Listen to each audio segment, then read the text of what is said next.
Al que van a escuchar en diálogo con nosotros es a Luis Alfonso Mena, que es analista político, además es periodista colombiano y que tiene un bagaje de conocimiento muy interesante. Aquí va la entrevista. Luis Alfonso, aquí estamos, Hugo Bulmar y Larry Levy saludándote. La primera pregunta sería, ¿cuál crees que es la importancia de Colombia hoy en la geopolítica, más aún desde la asunción de Gustavo Petro al frente del gobierno? Saludo cordial para Larry, para Hugo, para todo el pueblo argentino y toda su amable audiencia. Colombia ocupa un espacio geoestratégico de vital importancia para todo el continente americano.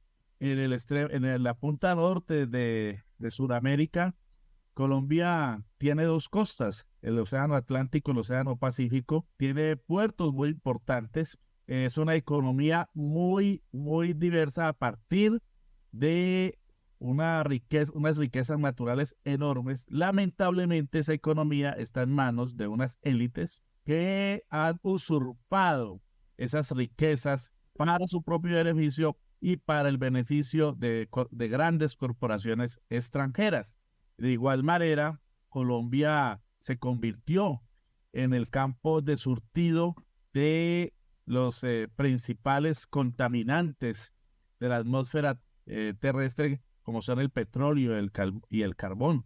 Y esto ha originado que haya una sobreexplotación de esos recursos, sobre todo en la costa norte y especialmente en La Guajira, con minas a campo abierto y con una contaminación absolutamente abominable, de la cual no le queda nada al pueblo colombiano. Entonces, la riqueza de nuestro país en recursos naturales, con una amplísima geografía en materia agrícola, agropecuaria, pues es usurpada por las grandes élites, valga decir, grandes propietarios de tierra. Colombia es un país, como lo ha definido el presidente Gustavo Petro, todavía casi feudal, en el que los grandes poseedores de tierra tienen el 99%, 98% de las tierras fértiles, y los campesinos, los cultivadores, los que surten de producción agrícola a nuestro país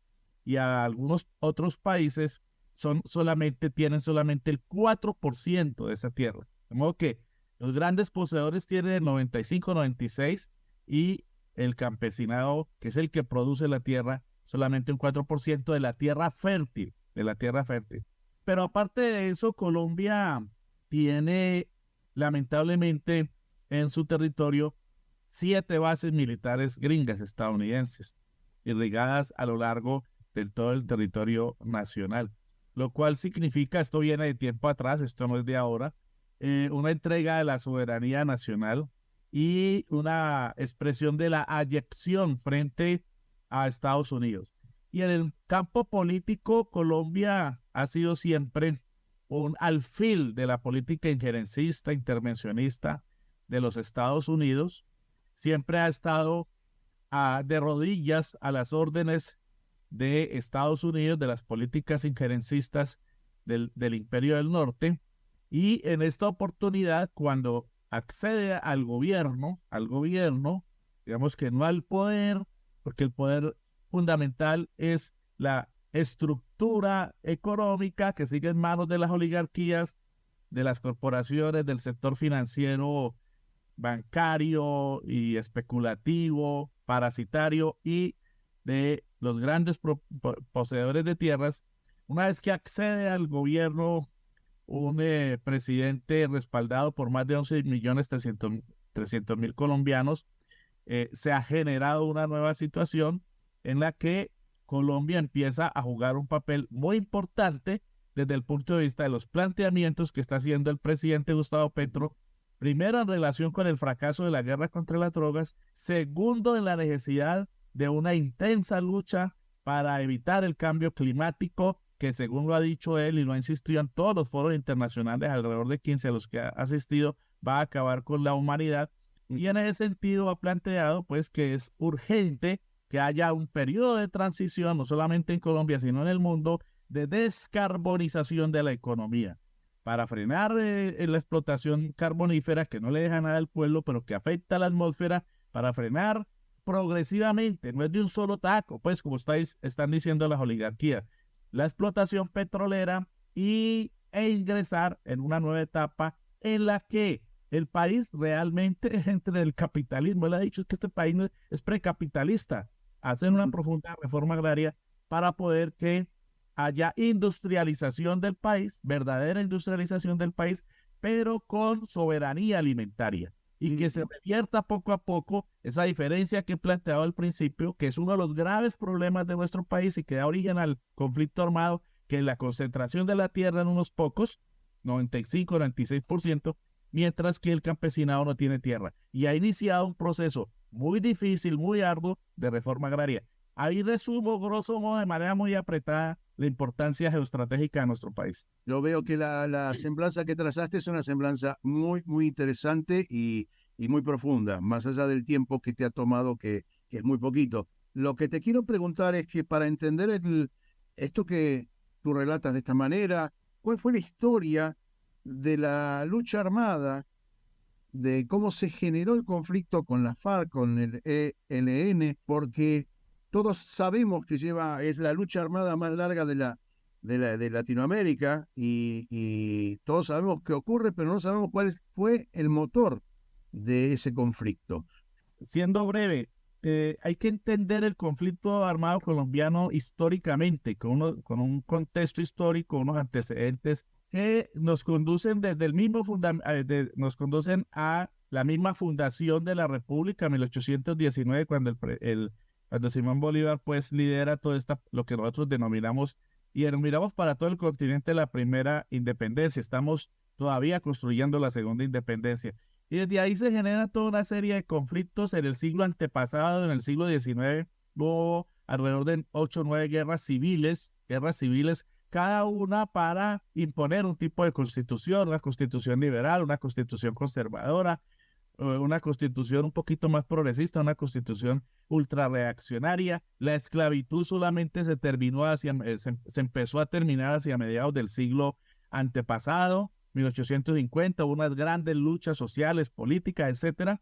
De modo que aquí hemos vivido en guerra toda la historia republicana. Y en el siglo XX, pues se generaron nuevos conflictos. Es cuando termina la famosa Guerra de los 1000 días, que termina precisamente firman en un buque gringo como cosa sintomática. Y luego se generan una serie de regímenes, unos liberales, otros conservadores. Vimos la hegemonía conservadora que sucedió a los gobiernos liberales como una forma de oponerse a unas pequeñas reformas. 1936, cuando es la época de Alfonso López Pumarejo, la llamada Revolución en Marcha, que fue una época de pequeñas reformas. Es cuando se plantea inicialmente este elemento fundamental de nuestra historia, que es el de la reforma agraria. Pero la oposición conservadora, pues, cercena de tajo esa posibilidad.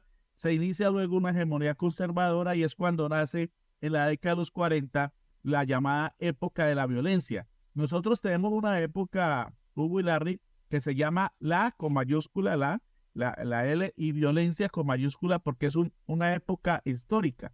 Y surte una gran cantidad de años que algunos historiadores ubican desde 1948, cuando asesinan a el gran líder liberal Jorge Eliezer Gaitán, de estirpe socialista, que había bebido pues en las fuentes del socialismo utópico, etcétera. Es asesinado por las oligarquías y algunos lo ubican allí, otros ubicamos eso mucho más atrás. Entonces, ese inicio de esa época de violencia. Por eso decimos que aquí llevamos más de 70 años en esta confrontación. Y luego viene un periodo de violencia, el 48 en adelante, atroz, que le costó al país más de 200.000 muertos entre pueblo liberal y pueblo conservador, que se mataba para que las élites fueran supércites, porque después llegaron a acuerdos.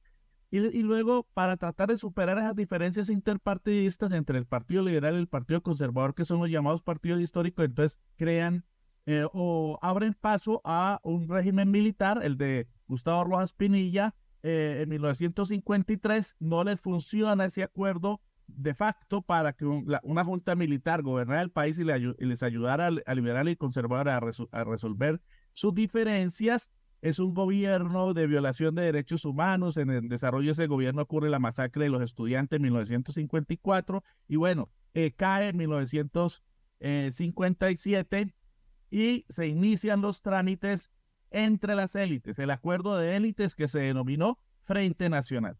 El Frente Nacional es un nuevo esfuerzo de las oligarquías de este país, liberales y conservadores, las cúpulas, no el pueblo, para tratar de solucionar sus problemas de confrontación entre estos partidos para el cual tenía la hegemonía. Es una lucha por la hegemonía, liberales y conservadores. Entonces crean el Frente Nacional. Y en el Frente Nacional, como dice el dicho popular, ¿no? Es peor el remedio que la enfermedad. Entonces, ¿qué ocurre? Que se genera más violencia porque el Frente Nacional fue un acuerdo en Sitges y en Benidorm, en España, lo pactaron por allá afuera, y vinieron y se lo impusieron al pueblo colombiano mediante un plebiscito, y resulta que ese Frente Nacional contenía, entre otras cosas, una exclusión de las tercerías, de las fuerzas de oposición, de las fuerzas de izquierda, de cualquier fuerza si fuera pequeña alternativa, incluso fuerzas de esos mismos partidos que eran disidencias. Y entonces convirtió en este país en una torta, un pedazo para liberales, un pedazo para conservadores. Los concejales, los diputados, los alcaldes, los gobernadores, todos eran de por mitad. Usted tendría que ser afiliado a uno de los dos partidos. Se tiene otra opción política para afuera y perseguido. Entonces se genera toda una situación de exclusión que acrecienta la desigualdad social, la discriminación, no solamente política, sino económica. Y entonces, en la época, fíjense ustedes, en la que surgen alrededor de 40 movimientos políticos armados. Un libro que escribí sobre periodismo independiente de la historia de una revista icónica de oposición y de izquierda en Colombia que se llama Alternativa, incluye un cuadro que se titula Espectro de grupos guerrilleros en Colombia desde el Frente Nacional. ¿Y saben cuántos menciono? 40. 40. Luis Alfonso, no vamos a poder resolver la historia en tan pocos minutos y tu detalle es bien profundo, bien profesional. ¿Cómo ves, en muy pocas palabras, tenemos muy poquito tiempo, la solución al conflicto? Entiendo que Petro está llevando adelante una negociación difícil, una negociación, digamos, con profundidad en cuanto a los postulados, y creo que va a llegar a buen puerto. La pregunta es, ¿cuáles son los puntos más calientes de esa negociación? Bueno, para concatenar tu pregunta con la respuesta anterior, uno de los puntos medulares es precisamente la paz total. Así denominada, ¿por qué? Porque el presidente considera que se requiere la paz no solo con los actores políticos armados, valga decir con las insurgencias y los supérstites de esa confrontación. Recordemos que desde el año 2016 hubo un acuerdo de paz entre el Estado colombiano y las FARC, que condujo a la desmovilización, al acuerdo, a la firma de un pacto de paz, cuyos contenidos fundamentales fueron incorporados a nuestra constitución política, hacen parte de la constitución política ya. Ese acuerdo de paz, pues, fue incumplido por el Estado, valga decir, por el mismo Santos, que no fue a cumplir los puntos del acuerdo, empezando por reforma agraria, por inclusión política y por búsqueda de reformas sociales para que haya algo de justicia social en este país. Y muchísimo más por el señor Iván Duque, que lo incumplió totalmente, prácticamente tiró el acuerdo a la basura, porque correspondió a la posición de la ultraderecha en este país, que se opuso en un plebiscito a ese acuerdo de paz y hubo que firmarlo posteriormente. De modo que lo primero del presidente Petro es cumplir ese acuerdo pactado con las FARC. Después surgieron una serie de disidencias. El señor Iván Duque dejó este país plagado de actores de pequeño. Se multiplicaron los actores armados, se multiplicaron. Y es lo que se llama ahora las disidencias de las FARC. Y el ELN creció ostensiblemente en el gobierno de Iván Duque, y otras fuerzas armadas irregulares crecieron, y las bandas criminales se multiplicaron las autodefensas, los paramilitares, las mafias armadas. Aquí hay cantidades de grupos de mafias armadas. Entonces, ¿qué ha planteado el presidente Petro? Bueno, necesitamos paz, pero total. Necesitamos procurar que haya paz no solo con los grupos insurgentes, sino también con las bandas armadas, con las mafias, porque de otra manera se logrará un acuerdo con uno, pero se multiplicará con otros. Es un proceso supremamente difícil, supremamente complicado. Algunos dicen que ambicioso, otros dicen que romántico, utópico. La oligarquía está a la ofensiva para tratar de deslegitimar el... Acerca de eso, justamente estaba pensando en el tema de la oligarquía, lo pensaba desde otro ángulo, pero obviamente que ese ángulo que vos estás señalando me parece interesantísimo, pero desde otro ángulo pensaba en las presiones, como en cada gobierno progresista que crece dentro de la región, siempre están los grandes poderes internacionales que están al acecho, más en un país como Colombia, donde el progresismo, donde la izquierda pudo acceder al poder después de tantos años. ¿Cómo está enfrentando ese problema Gustavo Petro y cómo lo está enfrentando también internamente? Porque en estos días, además de aquel cambio de gabinete que hizo hace un mes o dos atrás, también en estos días le estuvo reclamando a sus ministros o a algunos de sus ministros que ejecutaran más intensamente el presupuesto que tenían asignado. Bueno, esto último tiene que ver con cierta actitud de prevención frente a mirar bien cómo se hace la inversión. Porque es que a este país se lo ha robado la alta burocracia dentro del Estado, en gobiernos anteriores. Ojo con eso, yo siempre planteo la diferenciación en gobiernos anteriores. Aquí hubo una ministra de Comunicaciones que perdió 70.000 millones de pesos y no ha pasado nada. La señora está disfrutando de plenas vacaciones, la ministra de Comunicaciones de Duque, y así multiplicidad de casos. Seguramente ustedes han oído hablar del caso de Odebrecht, etcétera. Entonces, digamos que hay una actitud mesurada en relación con esa inversión para evitar actos de corrupción.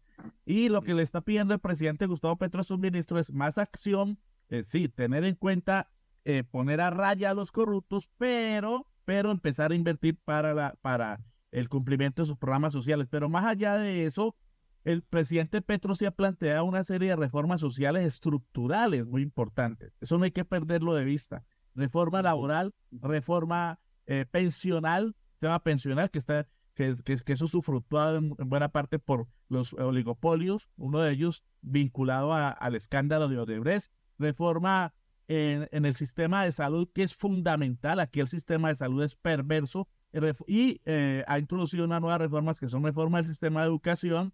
Ya hay algunos avances porque ya estableció el gobierno mediante mediante ley que ya firmó la educación gratuita en las universidades públicas, de modo que aquí ya se avanzó en eso en este gobierno. Y reforma del sistema de tarifas en los servicios públicos. Son 5 reformas fundamentales, aparte de una reforma de la justicia. De modo que esas son reformas estructurales a las que hay que dedicarle mucho tiempo y que tienen muchos obstáculos en el Congreso, porque el Congreso sigue siendo dominado por las élites, por los partidos de la oligarquía. Y no, esos son puntos fundamentales. Y al lado de eso, pues hay otros como el de la implementación en la práctica de la entrega de tierras a los campesinos para llevar a la práctica el punto 1 del acuerdo de paz. Fundamental. En eso ya se está avanzando bastante. Luis, te agradecemos muchísimo este contacto. Vos sabés que vamos a dedicarle más tiempo, vamos a volver otra vez sobre Colombia porque, bueno, es un país con el que tenemos mucho vínculo y hay mucho más para hablar. Así que te agradecemos mucho el contacto y, por supuesto, no será el último. Seguiremos en contacto, queridos amigos, Larry, Hugo y todo el pueblo argentino al que estimamos tanto. Un abrazo.